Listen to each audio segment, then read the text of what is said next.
এবার আমি একই রকম ভাবে আরেকটা অ্যাসিডের কথা বলছি, এর এমনই একটা ভার্সন, সেটা এই অ্যাসিডটা ভালো করে মনোযোগ দিয়ে দেখবে, এইটা ফসফরাস অ্যাসিড H3PO3।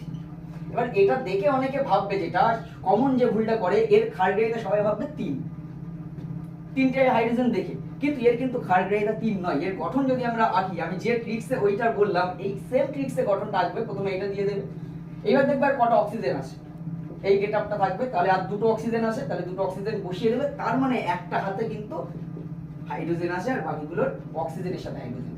তাহলে প্রতিস্থাপনযোগ্য হাইড্রোজেন কটা এখানে? দুটো। তাহলে ক্ষারগ্রাহিতা কত এখানে? 2। যেটা কমন মিস্টেক সবাই করে, সংকেতটা দেখে যতক্ষণ গঠন না আঁকতে পারে সেটা ভাবে 3 ক্ষারগ্রাহিতা, কিন্তু অ্যাকচুয়ালি ক্ষারগ্রাহিতা 2 এখানে।